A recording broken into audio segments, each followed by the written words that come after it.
اس لیے میں تمہیں بتاتا ہوں کہ تم نے کس طرح عطاشی قبیلے والوں کا مقابلہ کرنا ہے۔ وہ اتنا کہہ کر چند لمحوں کے لیے رکا۔ سرکٹا ہونے کی وجہ سے ان کے چہرے کے تاثرات دیکھنے سے میں قاصر ہی تھا۔ میں خاموشی سے اس کی بات مکمل ہونے کا انتظار کرنے لگا۔ وہ کہنا شروع ہوا، ہو سکتا ہے تمہیں شاید ان کے پورے قبیلے سے جنگ نہ لڑنی پڑے۔ دراصل ہم اپنے سروں کے چھن جانے کی وجہ سے عطاشی قبیلے کا مقابلہ کرنے سے قاصر ہیں، اور اپنی بات منوانے سے ہمیں جیسے ہی اپنے سر مل جائیں گے، ہم دوبارہ مستعد ہو جائیں گے اور اپنے بچاؤ کی تدبیر بھی کر لیں گے۔ تمہیں صرف اتنا ہی کرنا ہوگا کہ عطاشیوں کے سب سے بڑے مربی، جو عطاشی قبیلے کا سب سے بڑا ساحر ہے، اسے ہلاک کرنا ہوگا، کیونکہ اس نے ہی ہمارے سر غائب کر رکھے ہیں۔ اس کے مرتے ہی ہمارے سر ہمیں خود بخود مل جائیں گے، اور عطاشی قبیلے کے لوگ بھی کمزور پڑ جائیں گے۔ پھر کبھی بھی وہ اپنے سے کم طاقت والے قبیلے پر جارحیت کا خواب دیکھنے کی جرت نہیں کریں گے۔ ذرا توقف کے بعد دوبارہ بولا، میں تمہیں بتاؤں گا کہ تم کس طرح اس عطاشی ساحر طاغمون کو تلاش کرو گے اور کیسے اسے موت کے گھاٹ اتارو گے۔ وہ دیکھنے میں انتہائی ضعیف اور دبلا پتلا، مگر اپنے قبیلے کا سب سے دراز قامت اور طویل العمر بوڑھا ہے۔ آبادی سے ذرا ہی دور ویران پہاڑی سلسلوں کے درمیان میں ایک پتھریلے مینار میں رہتا ہے۔ وہ رات کے درمیانی پہر میں سوتا ہے۔ سونے کے لیے اپنی روح ایک چمگادڑ میں منتقل کر کے اس پر کچھ پھونک کر اسے باہر چھوڑ دیتا ہے، کیونکہ اس کی کمزوری یہی ہے کہ جب وہ سو جائے تو اسے ایک عام بچہ بھی نیزہ یا بھالا مار کر سوتے میں اسے بآسانی ہلاک کر سکتا ہے۔ اس لیے وہ اپنے بچاؤ کے لیے سونے سے پہلے ایک چمگادڑ پر خاص عمل پڑھ کر پھونک دیتا ہے، اور پھر اس کی روح چمگادڑ میں منتقل ہوتے ہی وہ بے حس و حرکت ہو جاتا ہے۔ چمگادڑ ساری رات جنگل میں بھٹکتی رہتی ہے، اور پو پھٹنے سے ذرا ہی دیر پہلے دوبارہ مینار کے بلند و بالا کسی سنگی دریچے سے اندر داخل ہو کر سوئے یعنی مرے ہوئے ساحر طاغمون کے سینے سے چپک جاتی ہے، اور پہلے سے کیے گئے عمل کے مطابق اس کی روح خود بخود چمگادڑ طاغمون کے جسم میں حلول کر جاتی ہے۔ اب تمہارے پاس اسے ہلاک کرنے کے دو طریقے ہیں۔ پہلا تو یہ کہ طاغمون کو کسی طرح لمحے بھر کے لیے ہی صحیح اس طرح نیند آ جائے، اور جب وہ سو جائے تو نیزہ اس کے سینے میں دل کے مقام پر اتار دیا جائے، یا پھر اس چمگادڑ کو مار ڈالا جائے جس کے اندر اس نے اپنی روح حلول کر رکھی ہے۔ وہ اتنا بتا کر خاموش ہو گیا۔ میں نے دل میں اس طاغمون کو دونوں میں سے ایک طریقے سے ہلاک کر کے ان بیچارے سرکٹوں کی مدد کرنے کا فیصلہ کیا، اور پھر جب میں روانہ ہونے لگا تو انہوں نے مجھے ایک نیزہ اور تیر کمان دیا، ساتھ ہی 15 تیروں کا ایک ترکش بھی تھما دیا۔ میں اسی وقت وہاں سے روانہ ہو گیا۔ مجھے سرکٹوں کے قبیلے والوں نے اچھی طرح راستہ سمجھا دیا تھا۔ میں پیدل ہی چل پڑا تھا۔ میرے سامنے لکھودک میدان تھا۔ میں درمیانی رفتار سے چل رہا تھا۔ آغروب نے مجھے بتایا تھا کہ عطاشیوں کا قبیلہ زیادہ دور نہ تھا، یہ میدان جو زیادہ طویل نہ تھا۔ اس کے بعد یہی میدان رفتہ رفتہ بے آب و گیا صحرا میں تبدیل ہو جاتا تھا۔ پھر اس کے بعد نخلستان شروع ہو جاتا، جو بعد میں بتدریج گھنے جنگل میں تبدیل ہو جاتا۔ اس کے بعد پہاڑی سلسلہ آ جاتا، جس کے عقب میں پوری وادی عطاشی قبیلے کی کمین گاہ تھی۔ آغروب نے مجھے تاکید کی تھی کہ عطاشی قبیلے میں مجھے داخل ہونے کی ضرورت نہ تھی، بلکہ جیسے ہی مجھے پہاڑی نظر آ جاتی مجھے اسے سر کرنے کی بجائے بائیں جانب مڑ جانا تھا، اور پہاڑی کے متوازی تقریباً 150-200 قدم چلتے رہنے کے بعد مجھے پہاڑی میں ایک چوڑی دراڑ نظر آ جاتی۔ پھر مجھے اس میں داخل ہو جانا تھا، اور اس کے دوسری طرف مجھے اس عطاشی ساحر غاغون کا وہ سنگی مینار نظر آ جاتا۔ آگے پھر اسے ہلاک کرنے کی حکمت عملی مجھے خود تیار کرنا تھی۔ چنانچہ میں آگے بڑھتا رہا۔ درمیانی رفتار سے چلنے کی وجہ سے مجھے تھکن کا احساس بھی کچھ زیادہ نہیں ہو رہا تھا۔ آغروب نے بھی مجھ سے یہی کہا تھا کہ اگر اسی طرح درمیانی رفتار سے بھی چلتا رہوں تو اندھیرا پھیلنے سے پہلے ہی منزل تک پہنچ جاؤں گا۔ چنانچہ میں چلتا رہا، حتیٰ کہ اس چٹیل میدان کی بھربھری مٹی ریت میں تبدیل ہونے لگی، اور پھر صحرا کی حدود شروع ہو گئی۔ میں ذرا سستانے کے لیے بیٹھ گیا۔ میرے چاروں طرف ریت ہی ریت نظر آ رہی تھی۔ مجھے اپنے مقصد کے حصول کے سلسلے میں بے چینی سی ہو رہی تھی، اور میں سوچ رہا تھا کہ کہیں ایسا تو نہیں میں اس گورکھ دھندے میں الجھ کر اپنے اہم مقصد سے نہ بھٹک جاؤں، مگر یہ سوچ کر کہ ہو سکتا ہے کہ اس نیک کام کے صلے میں مجھے اس خبیث شیطان جگدیش کے ٹھکانے کے بارے میں بھی کچھ مدد حاصل ہو جائے۔ گھر کا بھی خیال آ رہا تھا۔ یوں تو میں تایا اور تائی سے ناراض ہو کر مسجد میں رہنے لگا تھا، مگر یہ بھی حقیقت تھی کہ تایا مجھے لینے بھی آیا تھا۔ مگر جب میں نے رانی کے سلسلے میں واشگاف انداز میں ان کی یہ خوش فہمی دور کی کہ میں اس سے کسی صورت بھی شادی نہیں کر سکتا تو وہ رکھائی کے ساتھ منہ موڑ کر واپس لوٹ گئے۔ پتہ نہیں اب وہ میری یوں اچانک گمشدگی پر پریشان بھی ہو رہے ہوں گے یا نہیں۔ کہیں مجھے واقعی انہوں نے رانی والے واقعے کے بعد بھلا تو نہیں دیا ہوگا۔ میں ان کے لیے دعا ہی مانگ سکتا تھا۔ پھر مجھے چودھری نیاز وغیرہ کا بھی خیال آیا، جسے ابھی تک مجھ پر شک تھا کہ میں نے ہی اس کے باپ چودھری عالم خان کا قتل کیا ہے۔ اگرچہ میں باعزت بری ہو گیا تھا اور رانی کو بھی شک کے فائدے پر شہر کی عدالت نے بری کر دیا تھا، مگر پھر بھی چودھری نیاز وغیرہ اسی ضد پر تلے بیٹھے تھے کہ میں ان کی یہ جھوٹی بات تسلیم کر لوں کہ میں نے ہی چودھری حشمت علی خان کے کہنے پر کہ ان کے باپ چودھری نیاز عالم کا قتل کیا تھا۔ قانون نے تو مجھے باعزت بری کر دیا تھا، لیکن چودھری نیاز نے تب بھی میرا پیچھا نہیں چھوڑا تھا اور بعد میں مجھے غیر قانونی طور پر یرغمال بنا کر اپنی بات منوانے کے لیے تشدد بھی کیا تھا۔ یہ تو شکر تھا کہ میں اس کے قبضے سے بھاگ نکلا تھا۔ میں نے سر جھٹک کر ان خیالات سے نجات حاصل کی اور پھر آگے بڑھ گیا۔ یہ صحرا بھی بالآخر اختتام پذیر ہوا اور پھر سامنے گھنا جنگل نظر آنے لگا۔ فضا میں دن کا اجالا غروب ہونے لگا تھا اور اس کی جگہ رفتہ رفتہ اندھیاروں کے بھوت اتر رہے تھے۔ میں نے اپنے چلنے کی رفتار تیز کر دی۔ یہ گنجان جنگل عجیب و غریب درختوں، پھلوں، پودوں اور جنگلی بیلوں سے اٹا پڑا تھا۔ مجھے خود ان کے درمیان سے راستہ بنا کر آگے بڑھنا پڑ رہا تھا۔ میں رات ہونے سے پہلے پہلے یہ جنگل عبور کر کے اس پہاڑی تک پہنچ جانا چاہتا تھا جس کی دوسری طرف اتاشی قبیلہ آباد تھا، مگر آغروب کی ہدایت کے مطابق مجھے 100 قدم پہاڑی کے متوازی آگے بڑھنا تھا۔ جنگل گھنا اور گنجان ہونے کی وجہ سے اندھیرے کی زد میں تھا۔ میں اپنے طے شدہ راستے پر آگے چلا جا رہا تھا۔ نیزہ میرے ہاتھ میں تھا، کمان میرے بائیں کاندھے پر اٹکی ہوئی تھی، جبکہ تیروں سے بھرا ترکش میری پشت سے بندھا ہوا تھا۔ جنگل میں عجیب سی خاموشی اور سناٹا طاری تھا۔ میرے دل کو جانے کیوں انجانے خوف نے جکڑ لیا تھا۔ مجھ پر جنگل کے ویران اور خوفناک ماحول کی آسیبی سراسیمگی طاری ہونے لگی تھی۔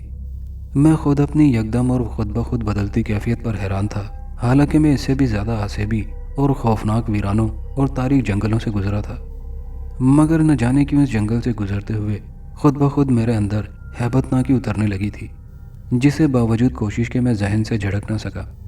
پھر میں چلتے چلتے رک گیا اور اپنی کیفیت پر ذرا غور کرنے لگا۔ آخر ایسا اچانک کیوں ہو رہا تھا؟ اس پراسرار جنگل کے ماحول میں داخل ہوتے ہی کیوں میرا دل و دماغ ایک انجانے خوف میں جکڑنے لگا تھا؟ جب خوف رفتہ رفتہ میرے دل پر حاوی ہونے لگا تو میں پریشان ہو گیا، اور پھر تب مجھے اچانک پیر کمالی شاہ کے تعویذ کا خیال آیا، جسے میں نے دائیں بازو میں باندھ رکھا تھا۔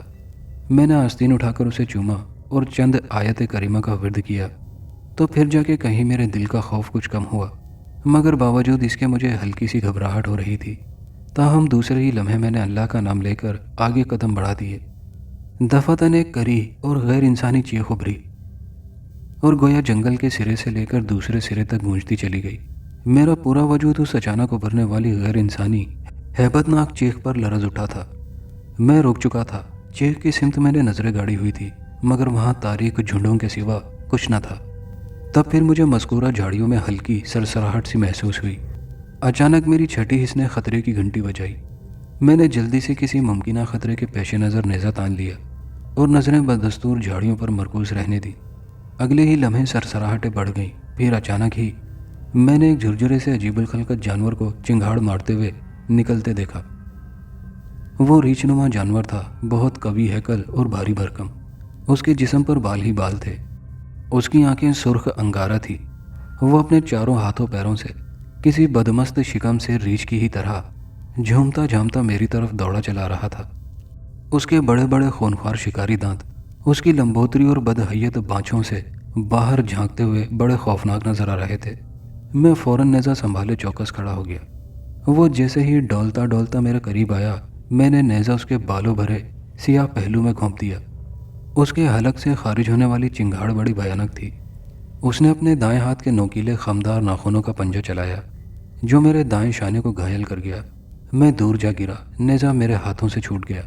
اس کے پہلو سے خون بہنے لگا تھا۔ شکر تھا کہ مجھے اس کے خونی پنجے نے کچھ زیادہ گھائل نہ کیا تھا، مگر پھر بھی مجھے اپنے زخم میں جلن آمیز ٹیسیں اٹھتی محسوس ہو رہی تھی۔ میں متوحش نظروں سے اس بدحیت مگر خوفناک عفریت کی طرف دیکھا تو وہ ایک بار پھر وحشیانہ انداز میں چیختا چنگھاڑتا ہوا میری طرف دوڑا چلا آنے لگا۔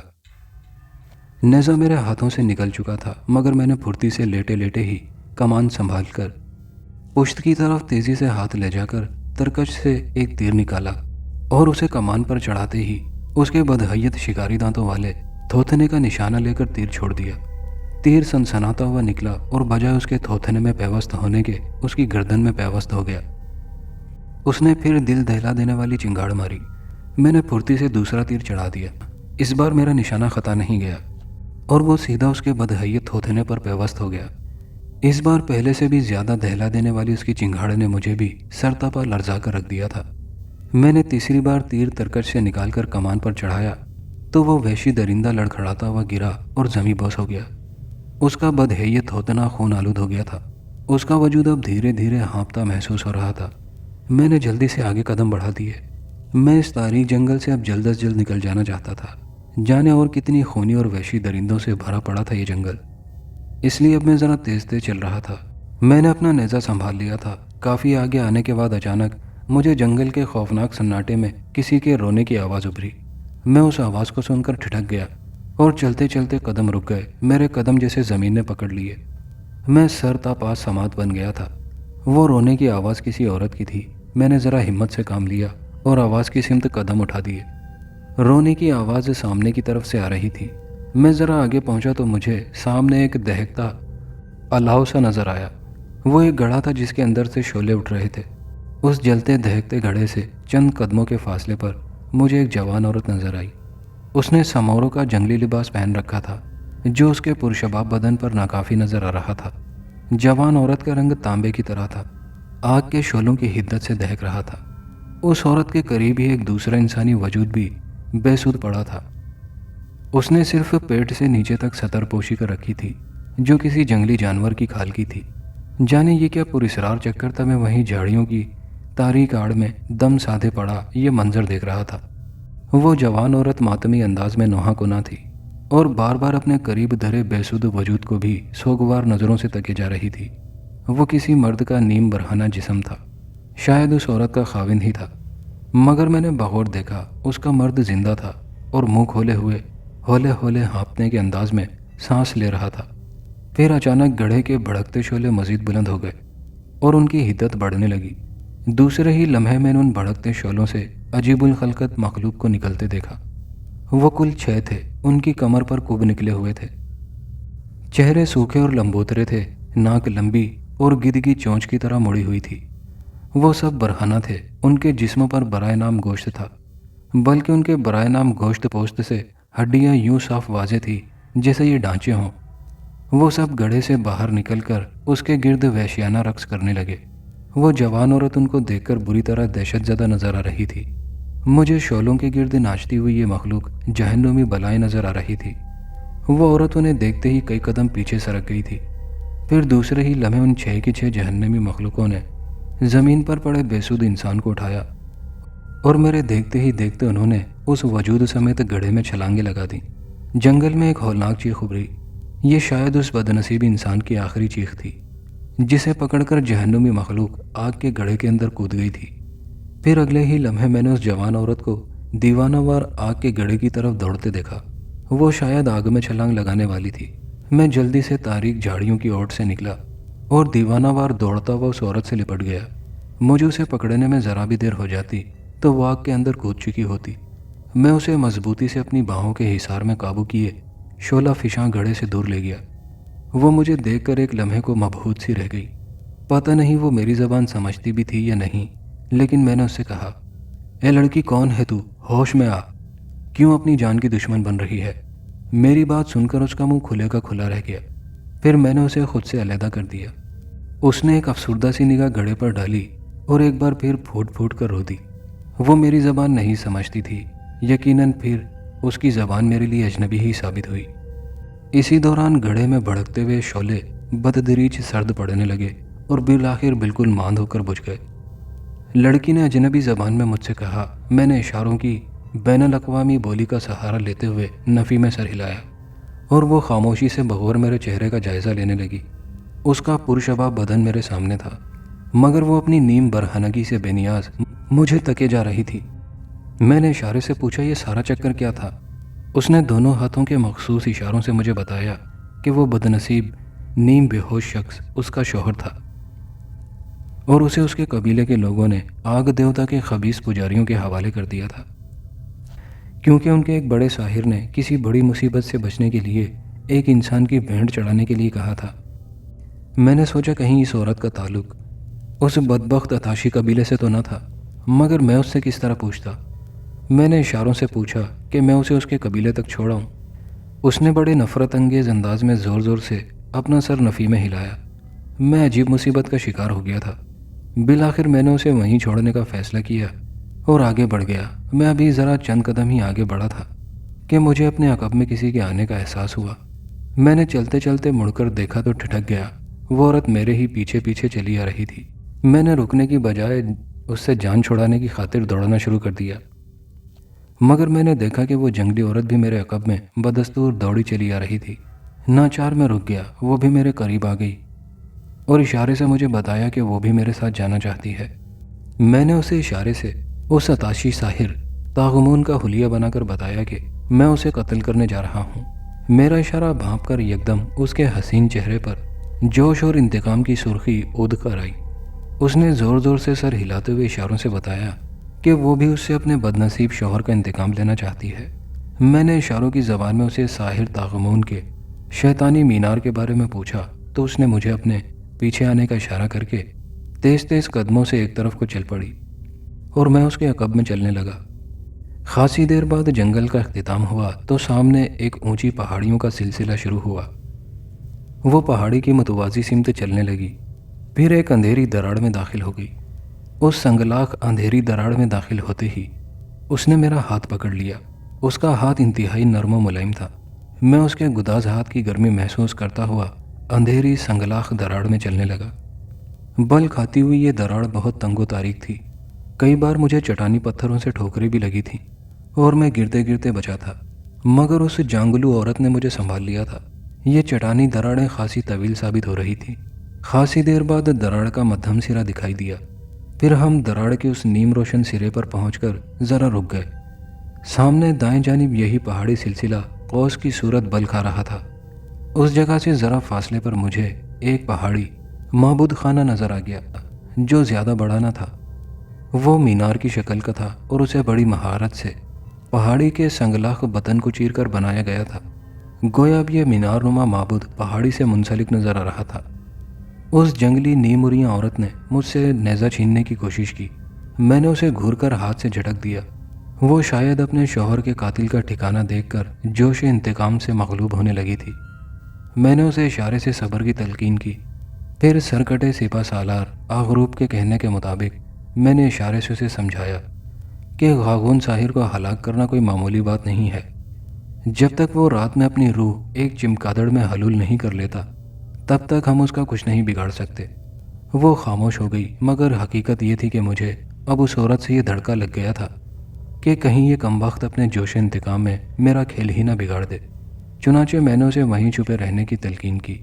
وہ میرا اشارہ سمجھ کر نیم رضامندی والے انداز میں خاموش تو ہو گئی، لیکن اس کے چہرے سے تردد صاف آیا تھا۔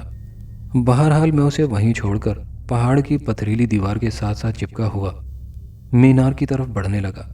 اندر سے میں گھبرا بھی رہا تھا، اگر کہیں اس بدبخت غاغون ساحر کو مجھ پر ذرا بھی شک ہو گیا تو وہ مجھے زندہ نہیں چھوڑے گا، اس لیے مجھے بے حد محتاط رہنے کی ضرورت تھی۔ چنانچہ میں گرد و پیش پر نگاہ رکھے محتاط انداز سے آگے بڑھنے لگا اور بالآخر ذرا ہی دیر بعد میں معبود خانے کی بغلی دیوار کے ساتھ چپک کر کھڑا ہو گیا۔ رات کا جانے کون سا پہر تھا، میں چند ثانیے دم سادے وہیں چپکا کھڑا رہا۔ اس کے بعد میں نے اطراف کا جائزہ لیا۔ اس چٹان گیر معبود پر ہیبت ناک سناٹوں نے ڈیرا ڈال رکھا تھا۔ ہر سو اسرار بھری خاموشی کا راج تھا۔ میں نے ذرا سر اٹھا کر اوپر دیکھا، محرابی سنگی دریچے بند تھے۔ مینار کی چوٹی پر چمگادڑیں گمبھیریاں بھر رہی تھیں۔ میں سوچنے لگا کہ کم از کم ان کا نصف پہر گزر ہی چکا تھا۔ ضرور غاغون ساحر اپنی روح چمگادڑ میں حلول کرنے کے بعد بے سود پڑا سو رہا ہوگا۔ آغروب کی ہدایت کے مطابق مجھے سوئے ہوئے غاغون پر وار کرنے کی بجائے سحر نمودار ہونے سے پہلے مجھے اس چمگادڑ کا انتظار کرنا چاہیے تھا جو غاغون ساحر کے عمل کرنے کے مطابق ٹھیک وقت پر وہاں پہنچ کر غاغون کے بے سود وجود کے سینے سے چمٹ جاتی ہے اور مجھے نیزہ گھونپ کر اسے ہلاک کر ڈالنا تھا۔ لہٰذا میں ہمت کر کے آگے بڑھا اور بالآخر مینار کے سنگی دروازے کے قریب پہنچ گیا۔ دروازہ بند تھا۔ میں نے دھڑکتے دل کے ساتھ اس کے چوبی پٹ کو اندر دھکیلا تو وہ کرا آمیز چرچراہٹ کے ساتھ اندر کی طرف کھلتا چلا گیا۔ اندر مدھم روشنی میں مجھے ایک چکردار سنگی زینہ مجھے اوپر جاتا نظر آیا۔ میں نے اندر قدم رکھ دیا، پھر آہستہ آہستہ زینہ طے کرنے لگا۔ اوپر پہنچا تو خود کو ایک بڑے سے ہال میں کھڑے پایا۔ سامنے نگاہ پڑی تو بری طرح ٹھٹک گیا۔ کیا دیکھتا ہوں کہ وسط میں ایک مستطیل سے پتھریلے چبوترے پر ایک لمبا تڑنگا سا کالا بھجنگ شخص پشت کے بل دونوں ہاتھ سینے پر رکھے محو خواب تھا۔ مگر نہیں، وہ تو محض ایک لاش تھی۔ غاغون ساحر ابدی نیند میں غرق تھا۔ وہ ایک عمل کے ذریعے اپنی روح چمگادڑ کے اندر حلول کر کے لاش کی طرح بے سود لیٹا پڑا تھا۔ میں نے خاموشی سے گول سی چار دیواری والے حال کا جائزہ لیا تو سوائے ایک دریچے کے سب بند تھے۔ میں فوراً سمجھ گیا کہ یہ دریچہ چمگادڑ کے آنے جانے کے لیے ہی کھل رکھا تھا۔ گویا اب مجھے ادھر ہی کسی خفیہ گوشے میں چھپ کر اس چمگادڑ کا انتظار کرنا چاہیے تھا۔ لہٰذا یہ سوچ کر میں ایک نسبتاً تاریک گوشے میں چھپ کر بیٹھ گیا۔ ایک ایک لمحہ بھاری سیل کی طرح سرک رہا تھا۔ میری ٹھٹکی ہوئی نظریں دریچے پر جمی ہوئی تھیں جہاں سے مقدور بھر تاریک خلا نظر آ رہا تھا۔ اب مجھے بے چینی سے سحر کے نمودار ہونے کا انتظار تھا۔ پھر جیسے ایک ایک پل صدیوں کی طرح گزرتے گزرتے گزر ہی گیا۔ محرابی دریچے سے باہر تاریک خلا اب رفتہ رفتہ ملگجا ہونا شروع ہو گیا تھا۔ اس کے بعد دن کی روشنی میں ڈھلنے لگا۔ میرے سینے میں دل کی دھڑکنیں تیز ہونے لگیں اور نگاہیں بدستور محرابی دریچے پر اٹک کر رہ گئی تھیں۔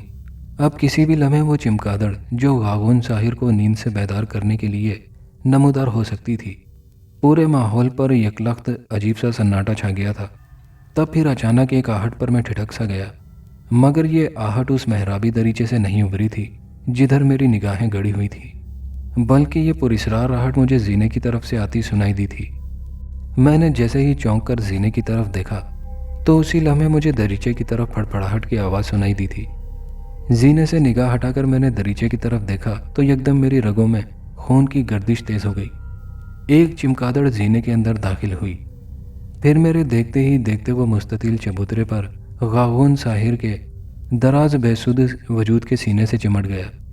میں نے نیزہ سنبھال لیا۔ میری سانسیں تیز تیز چلنے لگیں۔ میں نے اپنے دل کی بے ترتیب دھڑکنوں پر قابو پایا اور جیسے ہی نیزہ سنبھالے اوٹ سے نکلا تو اچانک زینے کی طرف سے میں نے اس جنگلی حسینہ کو دیکھا۔ میرا دل اچھل کر حلق میں ان ٹکا۔ وہ جوش و غضب سے ملغوب ہو کر چبوترے پر پڑے غاغون ساحر کی طرف دوڑی اور میرے پہنچنے سے قبل ہی اس نے اس کے قریب پہنچ کر اس کا گلا دبوچ لیا۔ چمگادڑ یکدم گھبرا کر پھڑپڑایا۔ میرا دل دھک سے رہ گیا۔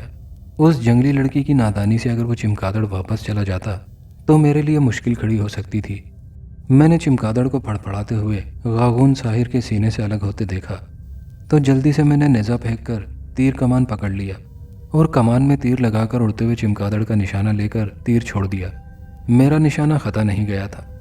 تیر لگتے ہی چمگادڑ باریک سی چیخ نکال کر فرش پر آ پڑا۔ میں جلدی سے نیزہ سنبھال کر تڑپتے ہوئے چمگادڑ کی طرف بڑھا اور پھر نیزہ مار مار کر اسے چھلنی کر دیا۔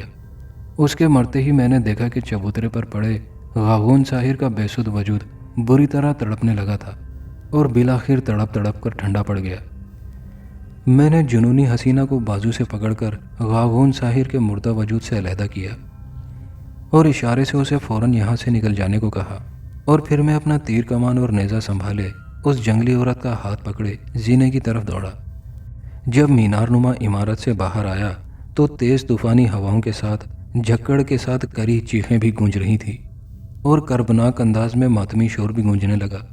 میں ان شیطانی چیخوں کی پرواہ کیے بغیر اس جنگلی عورت کا ہاتھ پکڑے پہاڑی دراڑ کی طرف دوڑ پڑا، مگر ہر دراڑ میں داخل ہوتے ہی مجھے اپنے عقب میں لوگوں کا شور سنائی دیا۔ میں نے ٹھٹک کر مڑ کر دیکھا تو دھک سے رہ گیا۔ ان لوگوں نے مشعلیں اور نیزے سنبھالے ہوئے تھے۔ یقیناً نتاشی قبیلے کے لوگ تھے جنہیں شاید اپنے عظیم ساحر کی موت کا پتہ لگ چکا تھا، اور اب اس خطرناک صورتحال میں ان کے ہتھے چڑھنے کا مطلب ہماری عبرتناک موت تھا۔ وہ جنگلی عورت بھی دہشت زدہ سی ہو گئی تھی۔ میں اسے لے کر اندھیری دراڑ میں داخل ہو گیا اور بے تحاشا دوڑ لگا دی۔ جنگلی عورت اب میرے ساتھ تھی۔ دوستوں، یہ کہانی ابھی جاری ہے۔ کہانی کا بقیہ حصہ نیکسٹ ویڈیو میں ملاحظہ کیجیے گا، اور اگر آپ چینل پر نئے ہیں تو چینل کو سبسکرائب کرنا مت بھولیے گا، اور اس کہانی سے متعلق اپنی رائے کا اظہار ضرور کیجیے گا۔ شکریہ۔